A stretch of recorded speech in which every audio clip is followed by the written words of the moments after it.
puedo decir que asistí a un solo taller literario en mi vida y que duró alrededor de 5 minutos. Qué aliciente para tus alumnos de esto, ¿no? Podés no seguir leyendo porque me acuerdo perfectamente lo que ocurrió en esos 5 minutos.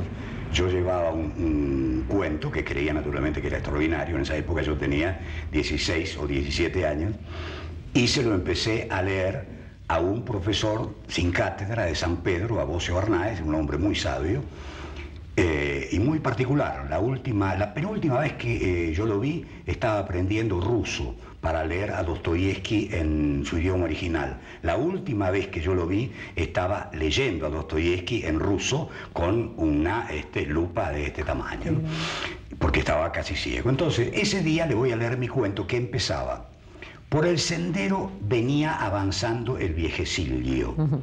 Me detuvo y me dijo que no siguiera más y me preguntó: ¿por qué sendero y no camino? ¿Por qué avanzando y no caminando? ¿Por qué el viejecillo y no un viejecillo, si todavía no conocemos al personaje? ¿Y por qué viejecillo y no viejito, viejo, anciano, etcétera? Y sobre todo, ¿por qué invertía el orden lógico de la frase? ¿Por qué no decía, ya que quería escribir esa palabra, que el viejecillo venía avanzando por el sendero? Por supuesto, yo no tenía respuesta a ninguna de estas preguntas, pero era muy petulante, como correspondía a mi edad. Dije, bueno, señor, porque ese es mi estilo. Y él me respondió, para tener estilo hay que aprender a escribir. El taller literario de Abelardo fue mítico. Pasó gente que hoy es muy importante dentro de la literatura. ¿Cómo habrá sido ese taller literario, me pregunto? ¿Qué piensan Mirá, ustedes? no sé, pero en uno de los tapes que vimos, Abelardo Castillo habla de las dificultades del escritor para expresarse verbalmente. Eso no era algo que le pasaba a él. Abelardo fue un gran orador, un orador extraordinario. Yo nunca fui a su taller, No, pero me lo imagino no fui al hablando. Yo alguna vez mientras sus Pero sí discípulos recuerdo que era beben un sus poco palabras. sangriento, en el sentido de que habían críticas muy Feroces, duras, feroces, había gente que salía malherida. Feroces, bueno.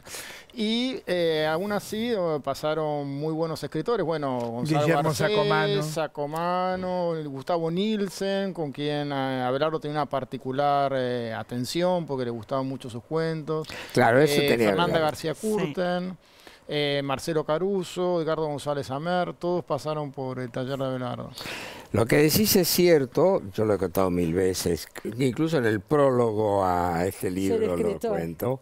La primera vez que yo leí un cuento en el Tortoni, era un cuento que, como le pasó a Abelardo con este, creí que era el mejor cuento que se había escrito en la historia de la literatura, lo tenía, era el día que conocí a Abelardo, la segunda vez que lo veía, lo tenía enfrente de mí. Yo terminé de leer el cuento y esperé el aplauso, y tuve un silencio total. No ocurrió. Y Abelardo me mira y me dijo, ese cuento es una porquería. No me dijo porquería. No digo la palabra verdadera porque estamos en televisión, pero imagine el lector. Ese cuento es una porquería. A lo que yo, que no soy de suicidarme, me quedé bastante anodado. Pero inmediatamente dijo, pero sin embargo ahí hay un cuentista.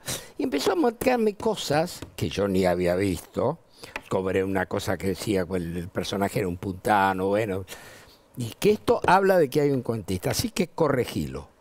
Y bueno, lo corregí y después se publicó arriba en Altillo. ¿Y le gustó? ¿Eh? ¿Le gustó? Sí, después, bueno, fue creo que el cuento que más corregí en mi vida, porque había tocado mi orgullo, pero a los 6 meses dije, le hice algunas correcciones. Y lo publicamos en el Carabajo. Liliana Hecker contó hace poquito, que vino a Los Siete Locos, se reunían en el Café de Los Angelitos. Primero Los Angelitos, después el Y después en el después Tortoni. y era durísimo. La gente iba y leía sus textos ahí, y bueno.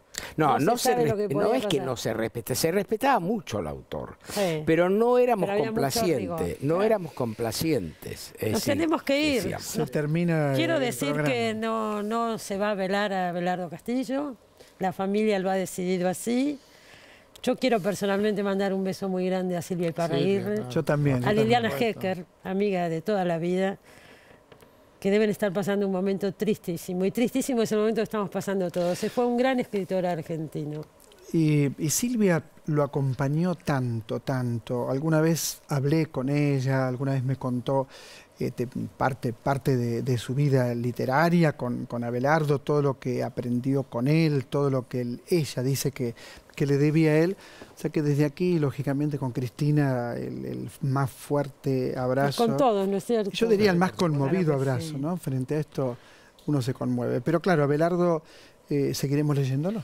Y les pedimos a todos que si no lo hicieron, lo hagan. Lean a Abelardo Castillo. Y el que lo leyó, lo relee, ¿no es cierto? Y agradecer a la televisión pública argentina que permite evocar a Abelardo Castillo el día de su muerte, Gracias Martín Teitelbaum por esto. Gracias por permitirnos homenajearlo. Estamos contentos de haberlo podido hacer. Exactamente. Nos vamos. Muchas gracias por acompañarnos a todos.